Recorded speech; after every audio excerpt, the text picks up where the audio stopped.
Welcome to the Got Invention Show. I'm your host, Brian Freed, and today our guest is Kim Meckwood. She is the inventor of Click and Carry. Welcome to the show, Kim. Thanks, Brian. Nice to be here and happy birthday to you. Oh, thank you. You weren't supposed to tell anyone, but that's okay. The big 5-0. Thank you very much. So, Kim, very interesting story, amazing product. Why don't you first start off by telling us who you are and where you're from? Sure. So I am from Scranton, Pennsylvania, and I split my time between Scranton and Los Angeles, where I've lived for the last 30 years. Um, so I come from a background of medical device sales and pharmaceutical sales, and these days I'm doing click and carry full time. It's been about 3 years since I was on Shark Tank. Excellent. Can we look at that product again? Sure. Shall I show you how it works? Let's take a look. Absolutely. So, Click and Carry is a simple handle device that helps shoppers to manage and carry multiple bags at once comfortably, either in your hands or over the shoulder. This is how it works. You twist it open, and then you load handle bags onto each side, and it's any bag with the handle. It could be plastic, paper, canvas, your purse. And then once you have the bags in there, and the key is to evenly distribute the weight. Once the bags are in there, you lock them into place. So you could either carry them because there's a comfy gel grip, or better, you wear them and your hands free. So I invented it for groceries, but it's also used as a ski boot tote, for dry cleaning, for paint cans and construction pails. You could bring all of your party favors into the next bridal shower.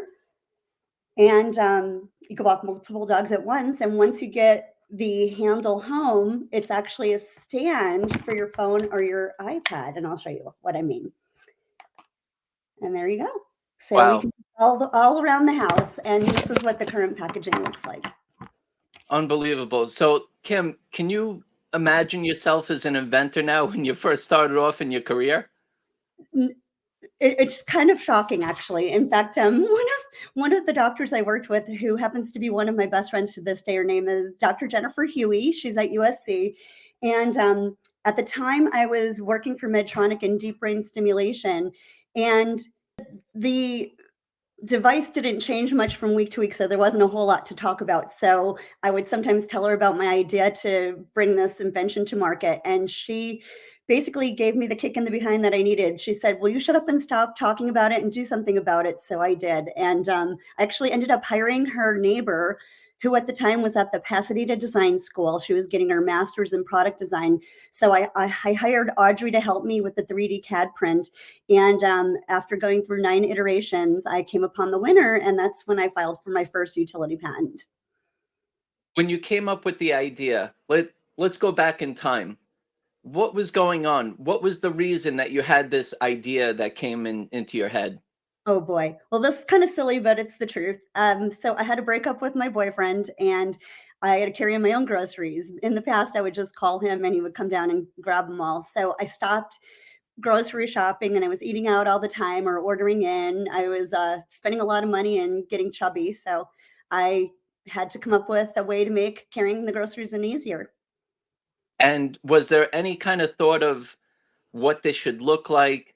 What is it exactly that I can do to help me with it was to first start off with, it was about your groceries, right? And obviously it kind of sprouted into other things, but those groceries are something that you needed to bring up. That's right. What And did it look like in your head? so initially, it was just the bottom portion, and it worked well. But the problem is, when you set the handle down, the bags would pop out. So I knew I had to have a top. So the next iteration was a two-piece, including a magnet, and that was fantastic. But I knew people would lose one of two pieces. So after thinking a little bit, this is actually patterned after a spring-loaded barrette that I used to put in my hair, and this way, you twist it open and it forms a perfect X. So you're able to easily load and unload the bags, and then it locks back into place. And I hope you can hear this clicking mechanism, but there's a male female part that keeps the bags locked into place. So hence the name Click and Carry. You came up with the idea, it was kind of resonating, it was something maybe you should do, maybe you shouldn't do. You got a good kick there to get things going. Yep. So now here you are. I know you mentioned you had many iterations, but let's start off. And by the way, we're going to get into the whole Shark Tank experience that you've had because that was amazing. And walk us through this journey of when you did come up with the idea, you kind of got to this certain point of saying, okay, I've never done this before. How do I find somebody to make it? What am I doing at this point? So, what did that look like for you, Kim? Gosh, well, it was basically learning on the fly, and I read a book, believe it or not, it was called The Mama Inventor's Handbook, edition 2, I believe it was, and there were a lot of tips and tricks, and, I also worked with the SBDC in Pasadena. I live on the other side, I live in Brentwood, but I ended up meeting, one of the workers from the SBDC also at USC. He was a patient, and, through them, they've helped me so much. In fact, I'm still in contact with them today. They have been phenomenal. They helped me with pricing, strategy, raising funds initially. So it has been an amazing process. And then, like I said, I worked with Audrey, who at the time was studying at the Pasadena Design School. So it's really smart for people to become involved with local colleges. Sometimes you can find help there, or the Patent and Trademark Resource Center. That's something I didn't know about then. I actually hired a patent attorney, but there are patent and trademark resource centers in every state that can help you with your product design, finding a patent attorney, filing, searching copyrights and trademarks. So there are a lot of amazing resources available in every community to help you along the path. And then, as far as when I finally found the winner, the final iteration, I ended up making a mold. I made it in China, unfortunately, because it was a lot less expensive. But my neighbor across the hall, I live in a condo. His name is Stuart, and at the time he worked for a company that was producing over in China. So he hooked me up with his factory, and I made my first mold. Now, going through the iterations, you said it was 9 iterations. Mhm. I could tell you from experience also, I'm past that on this latest one I'm working on. It gets frustrating. So, were there times in your journey that you were like, you know what? I don't know how many more times I need to do this. Can we just get it right? What did that look like for you to kind of go through? It's exciting and it's frustrating. And we don't necessarily have the background in the mechanics of what we need to do. So you kind of have to learn it and you're relying on other people. So what did that look like for you to kind of go through those iterations, sense of frustration, excitement, accomplishment? I think it was more excitement. It was just a side project. Like I mentioned earlier, I had a full time job in medical devices at the time. And it was a fun passion project. So for me to look at it, to see the latest iteration and to say, oh, I would tweak it this way, I would tweak it that way. And to finally find the winner was just, I was ecstatic. It was amazing and it was a lot of fun. And interestingly, when I made my mold, I knew that it would be either go time or back to the drawing board. And it wasn't perfect, but that was what was necessary in order for me to find out if this was a viable product. And sure enough, it was. It just needed a slight modification. And that's when the male female part came into play. And the rest is history. So it's been around for a while now. You have the product, it worked, you're very happy with it. It was doing exactly how it needed to function. It had to carry a certain amount of weight. It had to click into place so there weren't any slip ups with the way that the customer was going to use it. And here you are, you needed to come up with a name. What time during the process did you come up with the name Click and Carry? It was actually probably after it was invented. One of my doctors, he was a gastroenterologist from my earlier career, and he actually came up with the name. He said, "Well, it's making that fun sound. Why don't we call it a click and carry?" And so Dr. Gorgie named the click and carry. Very nice. And then you needed to trademark it, right? So did you go through that? So you learned about engineering and prototyping and molding and patents, right? And now you're at the trademark level where you want to come up with a good name, which you did, domain names, and now getting a trademark, right? What did that experience kind of go through for you? So that was Quite a long process. For example, I filed for my utility patent first. That one took almost 3 years because at the time, the government had laid off a lot of employees, so there weren't many people manning the patent and trademark office. And then I filed for a second subsequent patent when I made some additional modifications after I made my first mold. And then as far as, trademarking the name, turns out that the name was already in existence, so I ended up getting an abandoned name, so it took a little bit of extra effort, but I had a patent attorney for my patents and a patent and trademark attorney for my, trademark, and I'm still in contact with both of them. They're wonderful people, and they helped me out a lot because I really wanted that behind me before I went out there in public and talked about my product. I was just fearful, so it gave me a level of confidence to have that IP behind me. It seems like you're doing everything right at this point. You're going through all the steps and you're hitting it and you're doing your research, you're doing your due diligence. It sounds like you've had a few hiccups along the way, but like you said, this was kind of a side hustle for you. If Mhm. it works out, that's great. If not, it's not going to take food off your plate. You're kind of going through the steps and getting to where you are. So now comes the packaging, right? You came up with this name, you need a logo, and then you had to put it into something to be able to make it so people could buy it. So, what did you do to find or to start thinking about your packaging? Gosh, I hired a friend, and I can't remember where I met him. May have been on social media, and he came up with a really clever package, but it was basically a hand, and it was really cute. But the problem is, it was just the hand carrying the click and carry, and the real beautiful part about click and carry is the fact that it could be worn over the shoulder because your back is a better support system than just using the extremity. So even though the weight of the bags happens to be the same, it feels like half the weight because you're using your back. So the initial packaging was a hand. It was really crafty and clever, but then it eventually evolved down the line. So And let's see what the product looks like again in the package. yes. So this is the current packaging, but it actually has since just changed recently. So these pictures are now on the front, and I'm sorry, on the back, and then this picture will be front and center on the front because it shows the use over the shoulder. And then I have the gentleman with the paint cans to make it a more gender neutral packaging. So that order is shipping on December 5th. So And by now train. when you first showed us the demo, you had many other purposes and functionality for the product. So, how do people know about that? Is it on your website or just In fact, that's where I found out all these subsequent uses. People use it for sports equipment or dry cleaning. So I didn't think of all these fun ways to use the click and carry. They actually came to me, and I love how creative people are to even think about this and suggest it.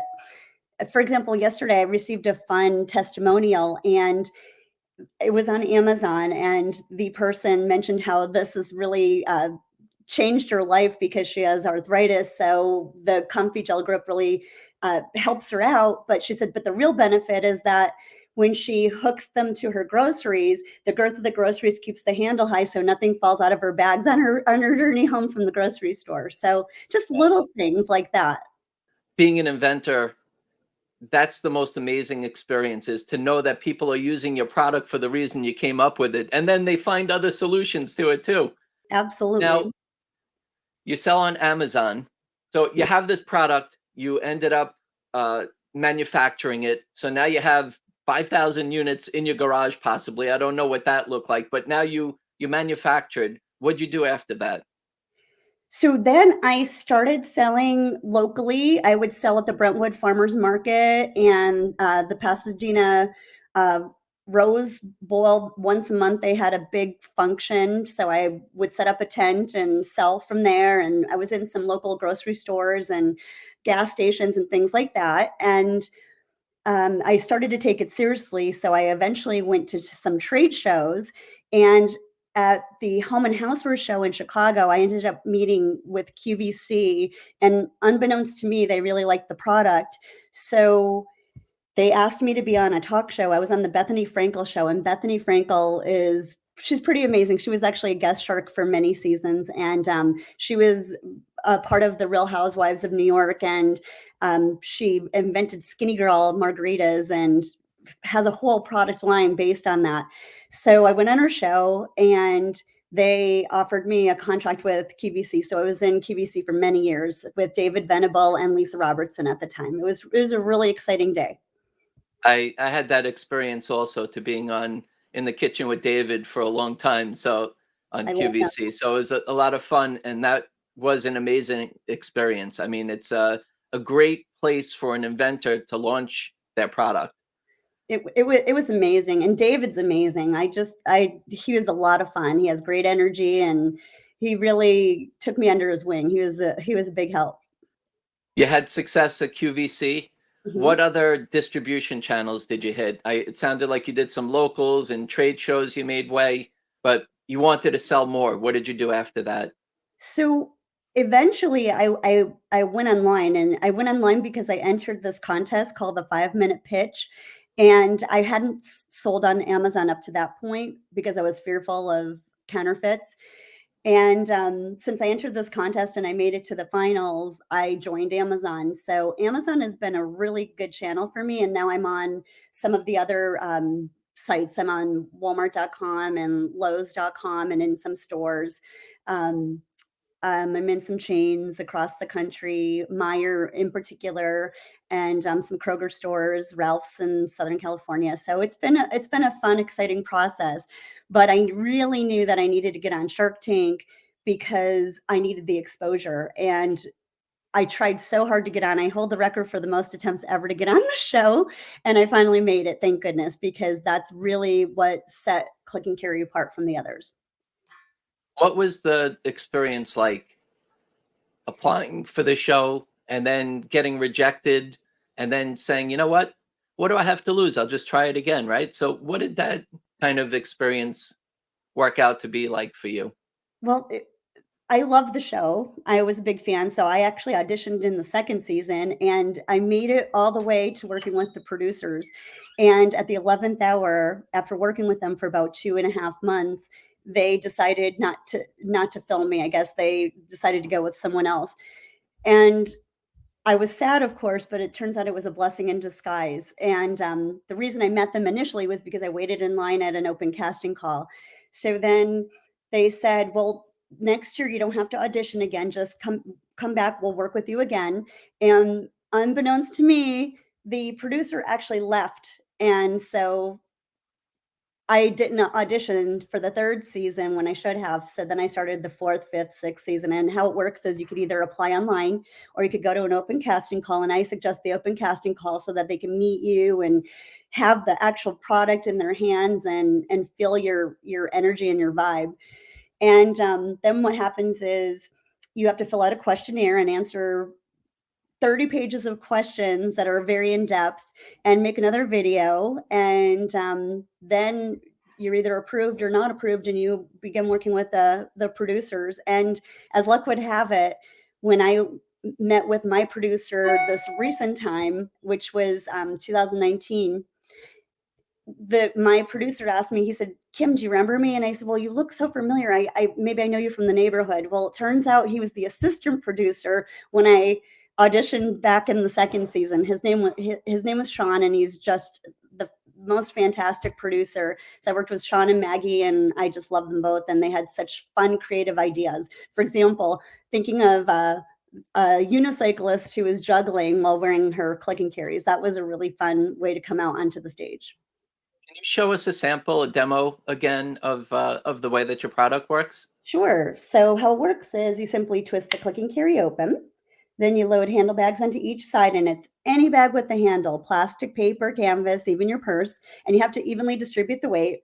Now, I say it carries up to 100 pounds, but it doesn't even stress fracture until 153. So it's really sturdy. And then once you have the bags in there and the weight is evenly distributed, you click it back into place, and you could either carry it in your hand or you wear it over your shoulder and your hands free. And as I mentioned earlier in our discussion, when it's worn over your shoulder, it feels like half the weight because you're using your back instead of just the arm.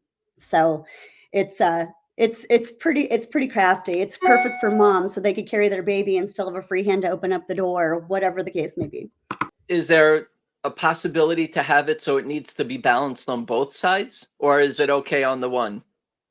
Sure. I mean, that's certainly something I thought about. For example, there would be some sort of a bar in between, so people could carry a whole lot more, and that would be perhaps something for the construction industry. In fact, I'm working right now on a strapping system for also for the construction industry, but it's actually invented because for me to carry a case of water bottles is a pain in the butt. So I figured out a way to have a strapping system that goes crossbody and across the waist. So a 32-pound case of water bottles feels like about 12 pounds because you're using your hip as an anchor and your back.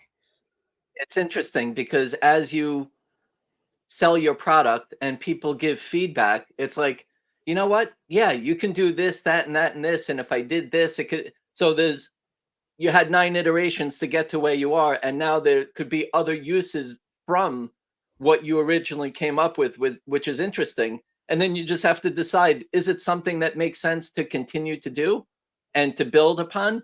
Or is it just, it's great the way it is because it's doing the job and we're getting pretty much as many people as we can to buy it. But yeah, there's going to be different industries and different people that come up with ideas to kind of just keep it. And you have to make that decision of how much more you want to expand on your product line.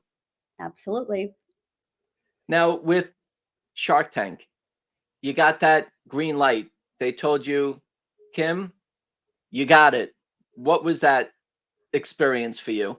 Oh gosh, I was elated. I was actually at the grocery store when I found out Jackie, she was the main casting agent I worked with for many years. She was just so excited to tell me about it. In fact, she was with her entire casting team and she recorded it. So if people go onto my Instagram or TikTok or Facebook, they'll actually hear the recording. And I actually started crying because I was so excited. It finally happened. I tried and tried and tried, and it finally happened. But interestingly, when I filmed, I don't know if it was the way it was filmed or the time of day, but I actually didn't make it to air the year that I filmed. And the executive producer, he's awesome. His name is Clay Newbill. He called me to tell me I didn't make it onto air, and I was devastated. And I didn't realize it was Clay. And I said, "What can I do to change your mind? I don't understand." Anyway, I finally realized who it was, and I said, "I apologize." I said, "This was seriously one of the best experiences of my whole life. Thank you for this opportunity." And I asked if an archived episode ever makes it to air, and he said, "Well, I never say never, but it's never happened before." And fast forward that May, he called me and said, "You will not believe this, but ABC bought your episode because what happened was the pandemic, and uh, they weren't sure if they were going to be able to film the next season." So sure enough, my archived episode made it to air. So not only do I hold the record for the most attempts ever to get on air, but my episode was the only archived episode that ever made it to air. And it was Unbelievable. perfect timing too, because I ended up airing December 11th of 2020, and I really think that Clay did some special magic for that to happen because my product is a perfect stocking stuffer. So I ended up selling a ton over that weekend. I sold about $300,000 and it was only $12 at that time, and my average cart size was about 33. So that's pretty good for just a television show. It was a nice start. It was a nice bump in sales. You seem to be having a really nice success story here of what you've done. What were the challenges you think that people should consider when they're coming up with an idea? Oh, bringing an idea to market costs a whole lot more than you can imagine. And the thing is, you have to put a lot of money up front. So, for example, it was a blessing to be asked to be on QVC by David Venable and Lisa Robertson. But then I had to hurry up and come up with about $200,000 to make all that inventory. So I had enough in case it sold out, which it did. So I ended up getting it back, but I was out that money for a good 6 months. So that's a difficult thing, and that's why it's important sometimes for people to find investors or to have fabulous credit so that you can take a loan. So that was something quite interesting. finding time to do this. I was doing this while I was working full time. So I would work nights and weekends on my passion project. And let's see, knocking on doors and getting into stores. I'm actually currently still doing that. In fact, I I'm trying to get into some big box retailers. I was actually in one of the big box retailers in Puerto Rico for a while, and it went really well until the big hurricane hit. So then people just didn't have money to spend on something like a click and carry. They had to spend their money on water or generators. So there are a lot of ups and downs, but at the end of the day, things always seem to work out as long as you're moving forward. Just don't listen to the naysayers and just keep pushing. That's what I'm doing. I was going to ask you, there's inventors, there's regular people that are watching this episode here, and they could be at all stages of their idea. They could have an idea that they've come up with in the past, now, in the future, when they come up with something. From your experience, Kim, can you give us some final words of wisdom to the people out there when they do have an idea what they should do with it? Absolutely. So grab your friends and they're your focus group. Ask them questions, what they think about it. Tell them to be completely honest.